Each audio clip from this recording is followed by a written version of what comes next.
Okay, ma'am. Okay, thank you, ma'am. Thank you. Good morning everyone. मी Mrs Vijaya Lembe, ICIS स्कूलची vice principal. माझा आजचा topic आहे निपुण भारत मिशन. तर त्याच्या पहिल्यांदा मी तुम्हाला एक व्हिडिओ दाखवू इच्छिते. मी माझा स्क्रीन शेअर करतेय.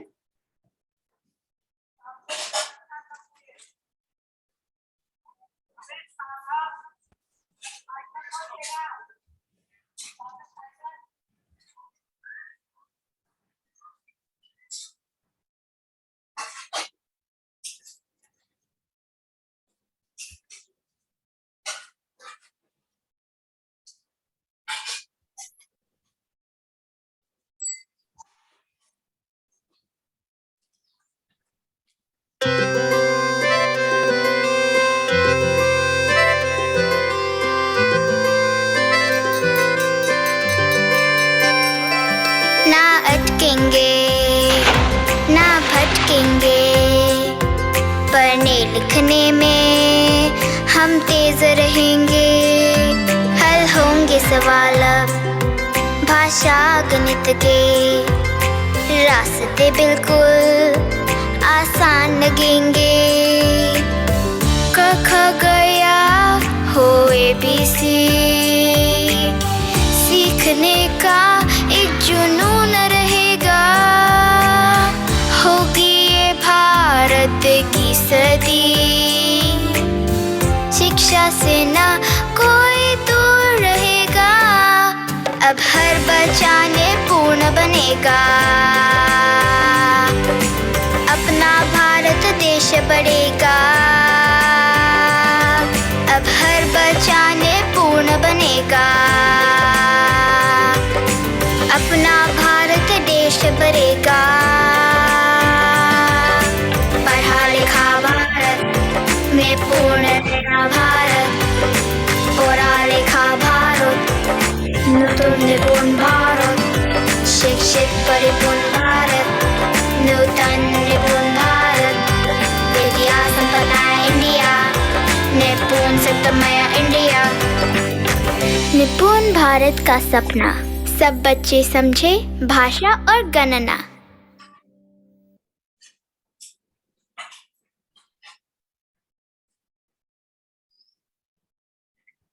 आवाज येत होता ना सॉन्गचा? Yes, ma'am. थँक्यू. आपण आता डिटेल मध्ये बघूया निपुण भारत नक्की आहे काय.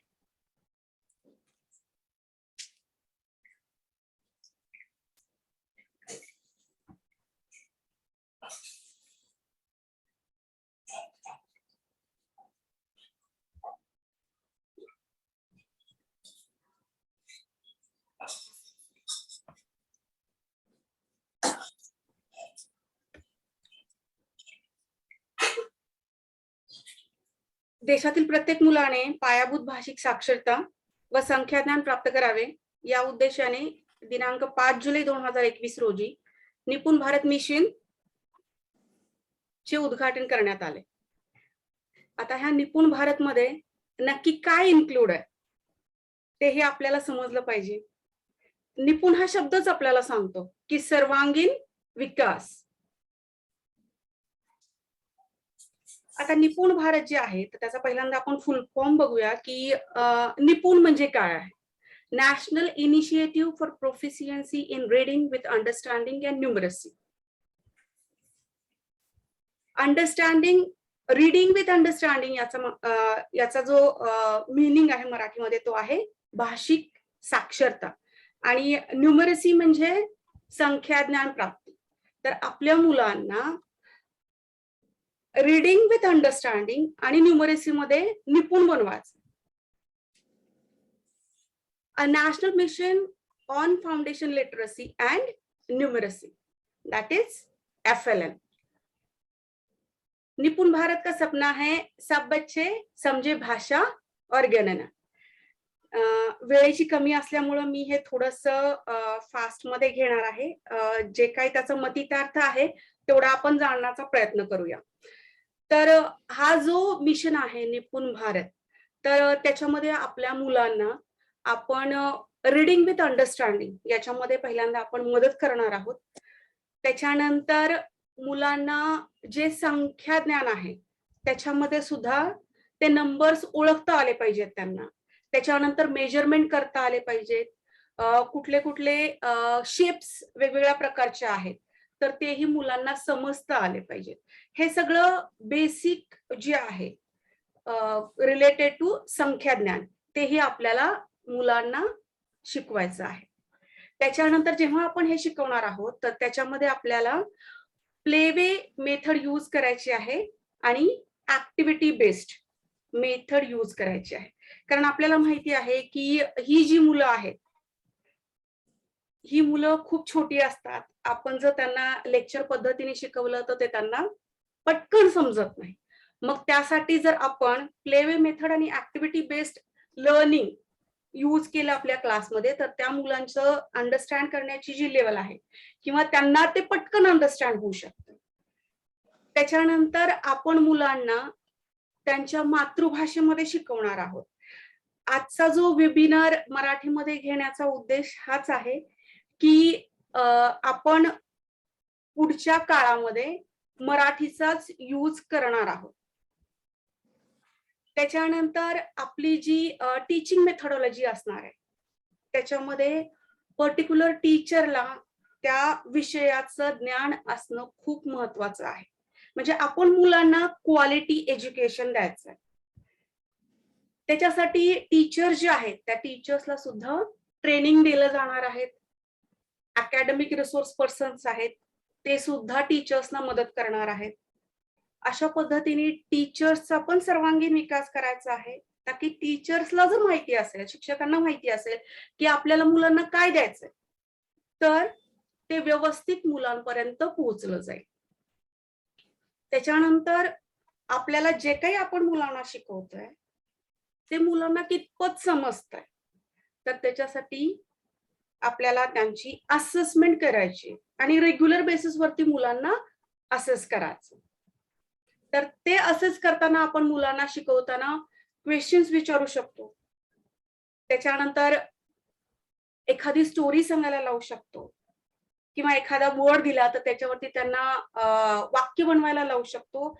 हे त्या शिक्षकावरती डिपेंड राहतं की तुम्ही मुलांचं असेसमेंट क्लासमध्ये कशा पद्धतीने करून घेऊ शकता. पण ही जी प्रोसेस आहे ती कंटिन्युअस करणं गरजेचं आहे. आता लिटरसी स्किल मध्ये म्हणजे जी भाषिक साक्षरता आहे तर त्याच्यामध्ये कुठले मेन पॉइंट इम्पॉर्टंट आहेत तर याच्यामध्ये त्यांनी 4 डिव्हिजन केलेले आहेत. पहिलं जे आहे ते मौखिक जे भाषा ज्ञान आहे तर त्याच्यामध्ये मुलांमध्ये इम्प्रूव्हमेंट झाली पाहिजे. तर ती कशा पद्धतीने करणार आहोत आपण जे काही त्यांचे अक्षरज्ञान आहे ते त्यांना होणं खूप गरजेचं आहे. त्याच्यानंतर सेकंड पॉइंट त्यांनी दिलेला आहे की डिकोडिंग. सपोज आपण क लिहिला बोर्डवरती तर तो त्यांना आयडेंटिफाय करता आला पाहिजे की तो क आहे, ख आहे, ग आहे. त्याच्यानंतर आहे रीडिंग फ्लुएन्सी विथ कॉम्प्रिहेन्शन. आता रीडिंग फ्लुएन्सी म्हणजे काय की मुलांची वाचण्याची जे स्पीड आहे ते किती फ्लुएंट आहेत त्या पर्टिक्युलर सब्जेक्टचं रीडिंग करताना. आणि फक्त रीडिंग करून चालणार नाही तर ते मुलांना अंडरस्टँड पण झालं पाहिजे, समजलं पण पाहिजे. म्हणजे सपोज एखादी स्टोरी मुलांनी वाचली आता 3rd स्टँडर्ड पर्यंत किती आणि कसं वाचणार आहेत त्याचंही मी तुम्हाला संक्षिप्त मध्ये सगळ्या गोष्टी सांगणार आहेत. पण हे जे 4 पॉइंट त्यांनी लिटरसी स्किल साठी दिलेले आहेत ते आपण आता बघतोय. म्हणजे रीडिंग मध्ये त्यांची फ्लुएन्सी असली पाहिजे आणि ते रीडिंग झाल्यानंतर ते त्यांना स्वतःच्या भाषेमध्ये दुसऱ्याला सांगता पण आलं पाहिजे. त्याच्यानंतर चौथा पॉइंट त्यांनी सांगितलेला आहे की रायटिंग. आता त्यांना ओरली सांगता येतंय, बोर्डवरती लिहिलेला जो वर्ड आहे किंवा व्यंजन आहे, स्वर आहे ते त्यांना समजतंय. त्याच्यानंतर थोडंफार त्यांना रीडिंगही करता येते, अंडरस्टँडिंग पण आहे. पण त्यांना लिहिता येतं का हेही आपल्याला या स्किल मध्ये इन्क्लूड करायचं आहे. तर मग त्याच्यामध्ये आपण कसं हे जे रायटिंग स्किल आहे तर ते कसं इम्प्लिमेंट करणार आहोत, तर स्वर आणि व्यंजन हे त्यांना आपण लिहायला सांगणार आहोत. त्यांना एकदा स्वर आणि व्यंजन यायला लागलं की मग त्याच्यानंतर ते शब्द लिहायला शिकतील.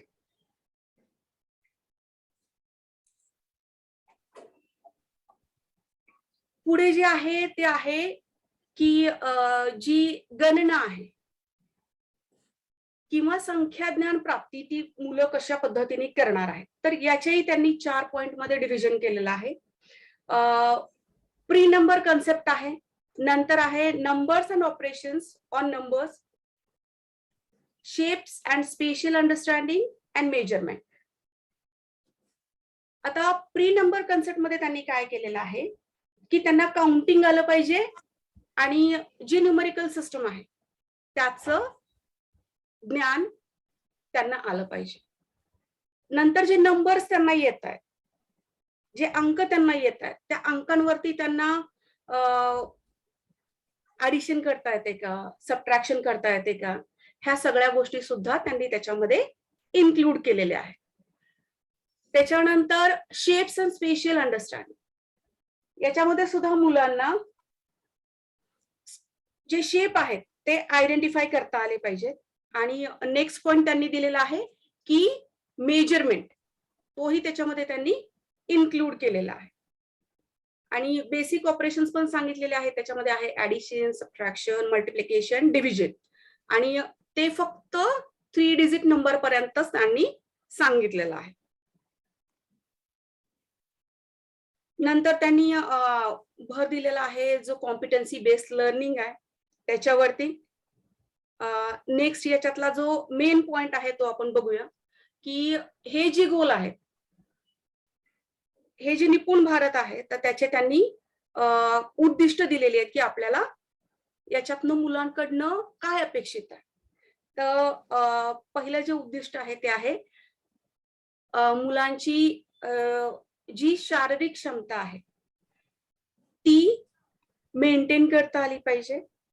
त्याच्यानंतर आहे की मुलं हे इफेक्टिव्ह कम्युनिकेटर्स झाले पाहिजेत.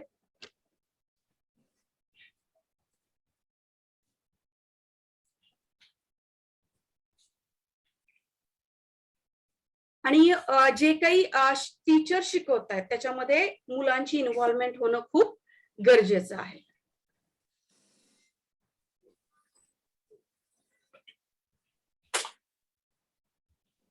आता मृदुला मॅमने आपल्याला सांगितलेलं आहे की holistic development of a child, सर्वांगीण विकास मुलाचा हा कशा पद्धतीने आपण करू शकतो. तर त्याच्यामध्ये हे जे गोल आहेत ते त्यांनी इन्क्लूड केलेले आहे.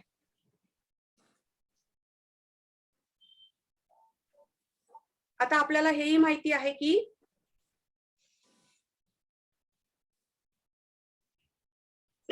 the developmental goals have been further divided into 6 levels.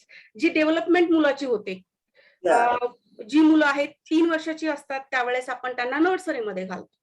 मग त्याच्यानंतर 4 वर्षाचे असताना ते ज्युनियर मध्ये जातात, मग सिनियर मध्ये जातात, अशा ह्यांनी हे लेवल केलेले आहेत. तर लेवल 1 मध्ये त्यांनी प्री स्कूल 1,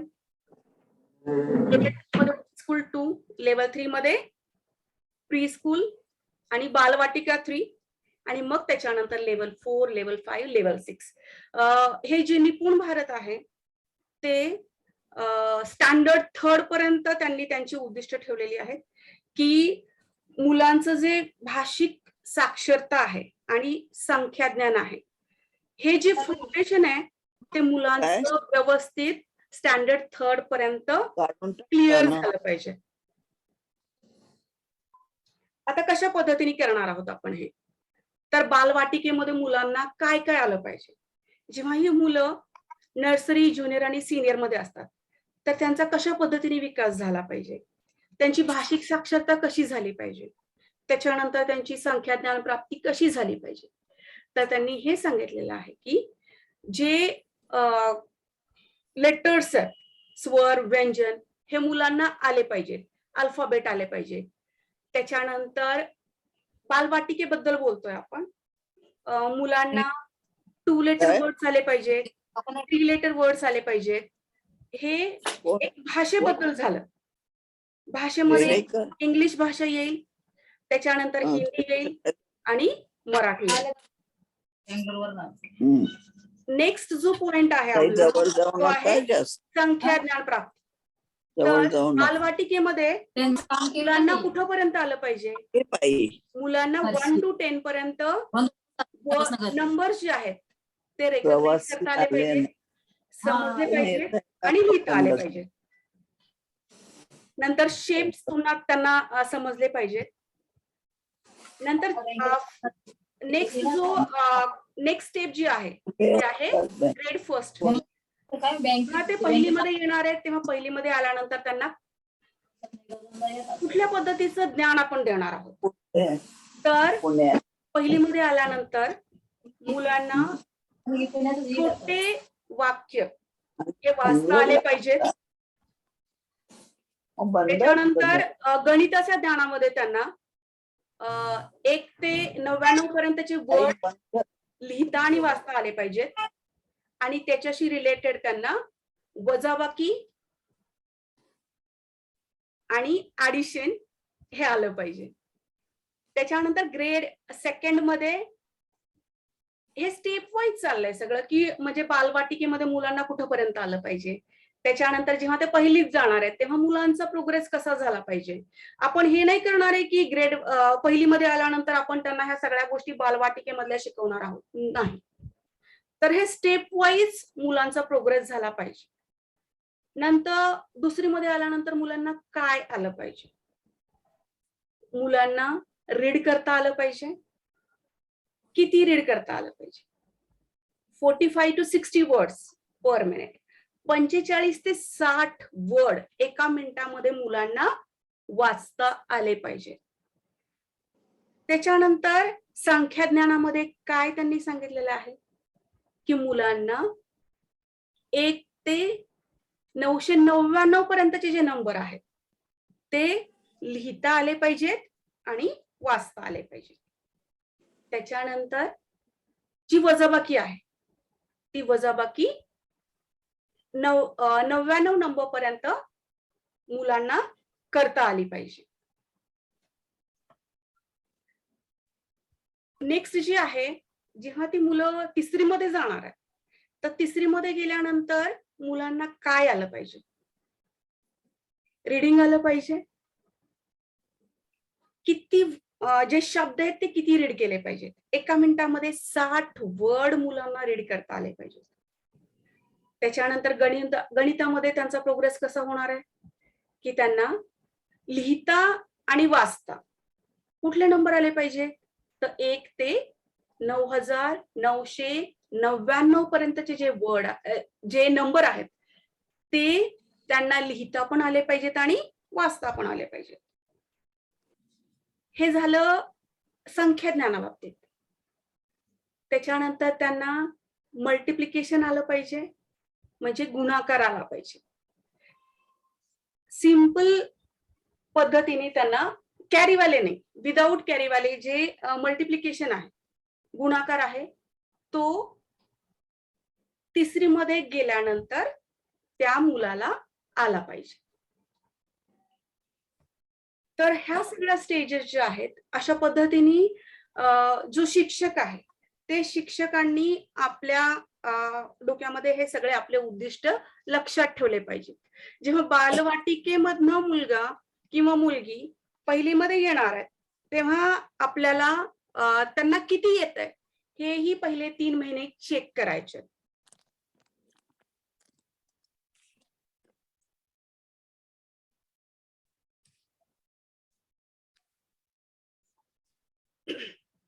आता हे दुसरीमध्ये त्यांनी सांगितलेलं आहे की 45 ते 60 वर्ड्स एका मिनिटामध्ये त्या मुलाला वाचता आले पाहिजे.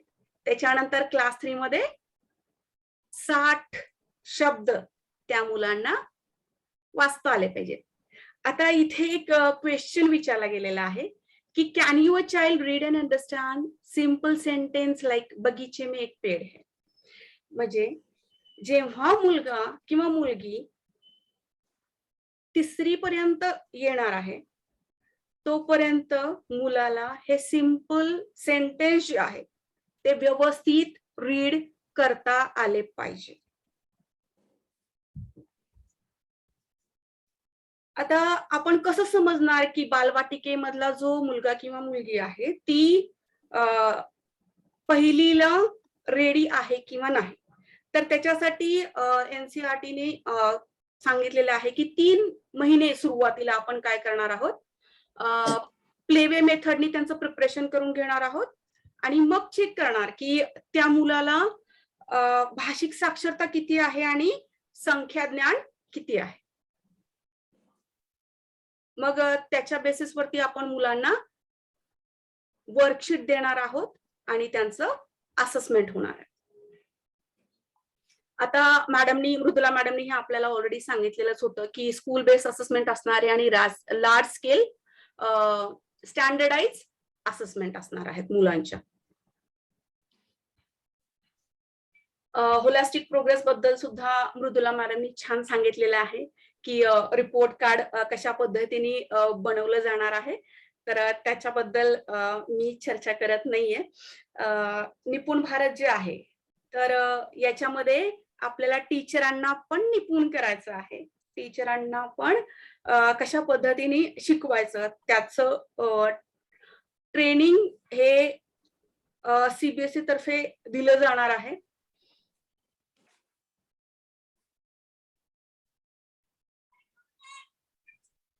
हे FLN बद्दल मी बोलत नाहीये कारण आपला जो विषय आहे तो निपुण भारत आहे.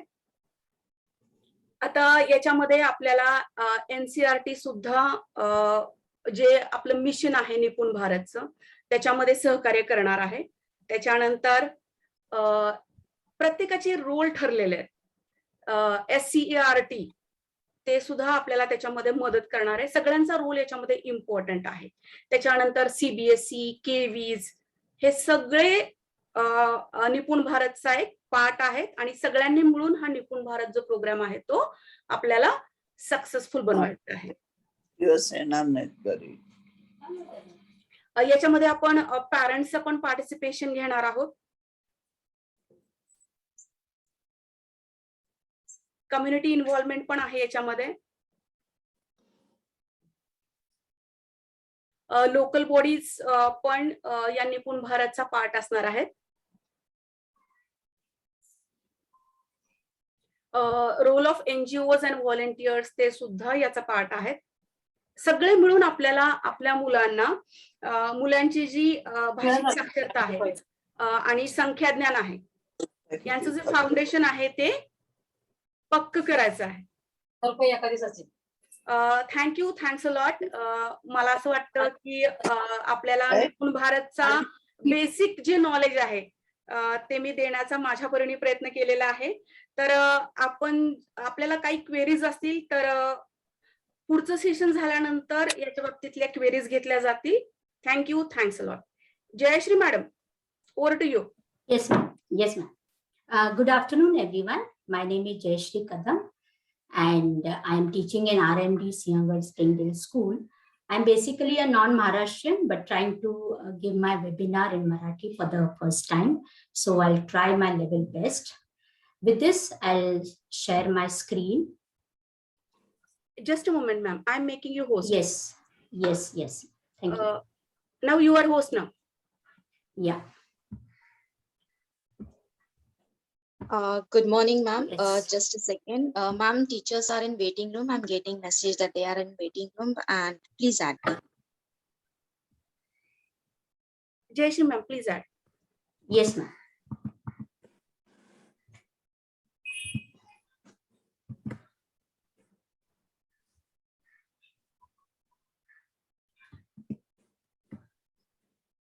And I request everyone to please keep mute.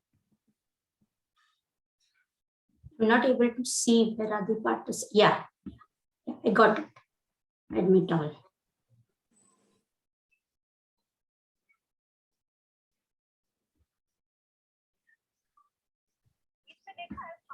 Yes.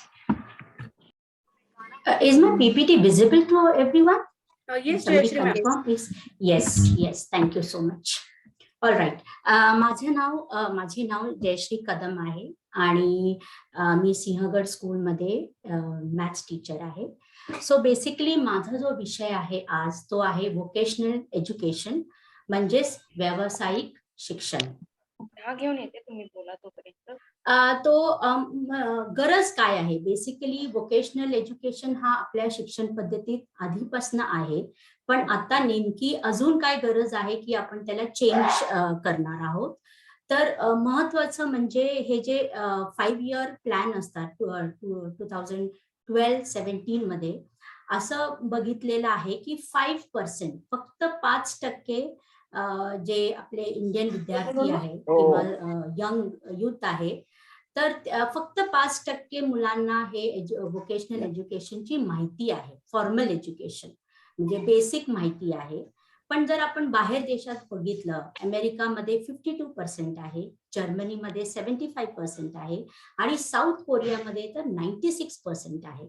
तर आपल्याला हे 5% वाढवायची खूप अत्यंत गरज आहे आणि त्यामुळे ह्याच्यात म्हणजे व्यावसायिक शिक्षणमध्ये चेंजेस केलेले आहेत. तर आपलं ध्येय काय आहे, म्हणजेच गोल काय आहे, तर 2025 पर्यंत आपल्याकडे कमीत कमी 50% मुलांना ह्याची माहिती किंवा एक्सपोजर हा देण्याचा हे गोल ठरवलेला आहे सरकारने. तर 5% वरनं आपल्याला 50%ला जायचं आहे. तर त्यामुळे हे आपल्याला हे जे व्होकेशनल एज्युकेशन आहे त्याचं पुनर्कल्पना किंवा रिइमॅजिन हे खूप महत्वाचं आहे. तर आपण बघूया की काय चेंजेस करणार आहोत व्होकेशनल एज्युकेशन मध्ये, जे ऑलरेडी होतं आपल्या एज्युकेशन मध्ये, पण आपल्याला ते आता चेंज करायची गरज आहे. तर काय मुद्दे मी काय पॉइंट्स मी डिस्कस करणार आहे आणि त्याच्या अगेन्स्ट आपल्या NEP 2020 मध्ये काय तोडगा किंवा सोल्युशन दिलेलं आहे त्याच्याबद्दल आपण चर्चा करूया. तर फर्स्ट मोस्ट इम्पॉर्टंट थिंग आहे की व्होकेशनल एज्युकेशन ह्याला म्हणजे खूप इन्फिरियर किंवा कमी दर्जेचा असा मानला जात होतं. त्यामुळे बरेच मुलं ह्याकडे जात नव्हते, म्हणजे कमी इन्फिरियर हा समजत होते.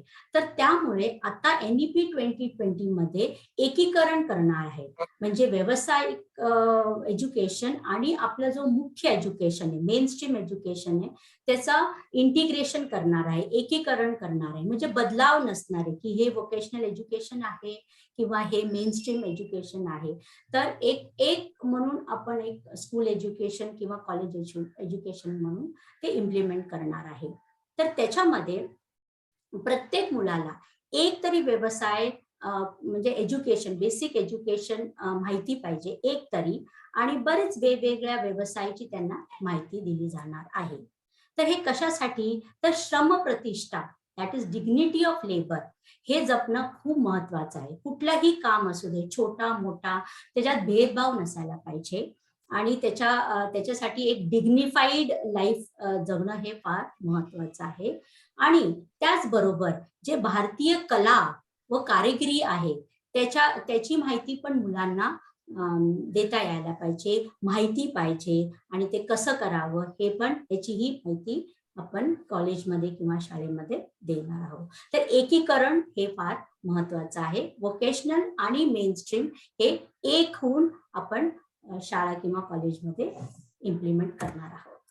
सेकंड पॉइंट आहे की व्होकेशनल एज्युकेशन जे आहे ते ग्रेड 11वी आणि 12वी या ग्रेड्स मध्ये जास्त फोकस केला गेलाय. शाळेमध्ये एवढं इम्पॉर्टन्स दिलं गेलं नव्हतं आधी. तर आता NEP 2020 मध्ये मिडल स्कूल म्हणजे ग्रेड 6 पासनं त्यांना आपण व्होकेशनल ट्रेनिंग देणार आहोत किंवा बेसिक एज्युकेशनल देणार आहोत. त्याच्यामध्ये कोडिंग असणार आहे. एक माहिती आहे, खूप महत्वाची गोष्ट म्हणजे 10 days बॅगलेस, म्हणजे 10 दिवस पूर्ण एका अकॅडमिक इयर मध्ये मुलं बॅग्स घेऊन जाणार नाहीये, दप्तर घेऊन जाणार नाहीये, आणि ह्या 10 दिवसात त्यांना कुंभार किंवा सुतार हे सगळे काम त्यांना शिकवलं जाणार किंवा त्यांना तिकडे जाऊन व्हिजिट दिलं जाणार आहे. इवन जे आर्टिस्ट आहेत, जे लोकल आर्टिस्ट आहे त्यांच्याकडनं पण त्यांना ट्रेनिंग देणार आहे. तर ह्याच्यामध्ये लोकविद्या हे खूप महत्वाचं हे आहे. It is basically knowledge hub. आपल्या देशातलं जे भारतीय जे काय पारंपरिक नॉलेज आहे ते जपणार आहे, त्याचं एक सिस्टम करणार आहे आणि ही माहिती आपल्याला सगळ्या मुलांना दिल्या जाणार आहे. जसं की महाराष्ट्रामध्ये कोल्हापुरी चप्पल असू दे किंवा पैठणी साडी असू दे, ही पारंपरिक आहे. वारली पेंटिंग आहे. तर ह्या सगळ्या गोष्टी ची माहिती मुलांना द्यायला पाहिजे, कारण हे आपल्या स्टेटचं आहे, आपल्या राज्याचं आहे. तर ह्या सगळ्या गोष्टी ह्या लोकविद्यामध्ये असणार आहे. आणि लोकविद्या बरोबर सुद्धा जे ऍडव्हान्स टेक्नॉलॉजी जे ट्रेनिंग आहे, कोडिंग असू दे किंवा रोबोटिक्स असू दे, हे सुद्धा आपण मुलांना देणार आहोत. तर हे खूप महत्वाचं चेंज आहे व्होकेशनल ट्रेनिंग मध्ये. म्हणजे शाळेपासूनच 6th ग्रेड पासूनच आपण हे मुलांना देणार आहोत. दुसरी गोष्ट म्हणजे एक स्किल बेस्ड ऍप्टिट्यूड टेस्ट, म्हणजे कौशल्य आधारित चाचणी होणार आहे, ज्याच्या बेसवरती आपण मुलांना गायडन्स देऊ शकता की तुम्ही कुठलं करिअर निवडू शकताय. So this is again a very important thing. Next आपण असंही बघतोय की आता प्रायमरी लेवल पर्यंत बरंच ड्रॉपआउट आपण कंट्रोल केलेला आहे, पण ग्रेड 8 म्हणजे 8वी नंतर ड्रॉपआउट हा अजूनही कमी करायची गरज आहे. तर त्यासाठी NEP 2020 मध्ये असं सांगितलं आहे की जे काय मुलांनी नॉन फॉर्मल पद्धतीने इन्फॉर्मेशन घेतलेली आहे किंवा प्रॅक्टिकल जे नॉलेज गेलेले आहे, सपोज मुलांनी सोडून गेलेले आहेत पण नंतर परत त्यांना एंट्री करायचं असेल शाळेमध्ये, तर त्यांना ह्या गोष्टीचं पण जे त्यांनी ट्रेनिंग घेतलेलं आहे इनफॉर्मल किंवा प्रॅक्टिकल जे नॉलेज घेतलेलं आहे त्याचा सुद्धा आपण इन्क्लूड करणार आहोत. So this is very very important. Next जे आपण 12वी नंतर जे मुलं एज्युकेशन मध्ये जातात, higher education specially technical higher education मध्ये, तर तिथे ऍडमिशन क्रायटेरिया इतकं फ्लेक्सिबल नव्हतं. तर ह्या मुलांना म्हणजे त्यांना कळत नव्हतं की कुठला पाथ किंवा कुठला मार्ग पकडावा, ज्यांनी व्हॅल्यू एज्युकेशन व्होकेशनल एज्युकेशन केलेलं आहे. तर त्यांच्यासाठी एक इम्पॉर्टंट फ्रेमवर्क त्यांनी केलेला आहे, that is called as credit based framework. आता हे क्रेडिट बेस्ड फ्रेमवर्क काय आहे आपण या नेक्स्ट स्लाइड मध्ये बघूया. तर क्रेडिट म्हणजे जे काय तुम्हाला गुण मिळालेले आहे, ग्रेड्स मिळालेले आहे, ते आपण एका बँक मध्ये ठेवणार आहोत. जसं आपण एक बँक असते ज्याच्यामध्ये आपण पैसे ठेवतो, तसंच एक अकॅडमिक बँक ऑफ क्रेडिट ज्याला ABC म्हणतात, हे कॉलेजेसमध्ये होणार आहे. UGC सेट करणार आहे हे बँक. पण ह्याचं महत्वाची गोष्ट म्हणजे ह्याच्यामध्ये जर सपोज एका मुलांनी बॅचलर किंवा डिग्री मधलं फर्स्ट इयर केलेलं आहे आणि तो काही कारणामुळे त्यांनी सोडलेला आहे, तर त्यांनी जे काय ग्रेड्स मिळवलेले आहेत किंवा गुण अटेन केलेले आहे ते सगळं या बँकमध्ये सेफ राहणार आहे. जरी त्यांनी बाहेर जाऊन काय काम केलं आणि परत त्यांना एंट्री करायचं असेल तर ते क्रेडिट त्या बँकेत राहणार आहे. तर त्याच्यामुळे काय होणार आहे की काही मुलांनी जे कॉलेजेस सोडलेले आहेत त्यांना परत एंट्री करताना खूप खूप उपयोग होणार आहे. त्याला म्हणतात अकॅडमिक बँक ऑफ क्रेडिट. त्याचबरोबर बाकी बरेच चेंजेस आहे. For example collaboration with ITI, म्हणजे हे जेव्हा शाळा किंवा कॉलेजेसमध्ये ह्या ट्रेनिंग देणार आहेत तर ऑब्व्हियसली त्यांना कोलॅबरेशन लागणार आहे. ITI जे आहे, जे टेक्निकल नॉलेज देतात किंवा ट्रेनिंग देतात त्यांचे, किंवा फॅक्टरीज असू दे, तर सगळे मिळून एकत्र काम करणार आहे. आणि स्किल लॅब्स असणार आहे, म्हणजे शाळा एक शाळेचं सिस्टम करणार आहे की ती शाळा येऊन एक सिस्टम तयार होणार आहे आणि एकमेकांचं इंटरचेंज ऑफ नॉलेज होणार आहे. शॉर्ट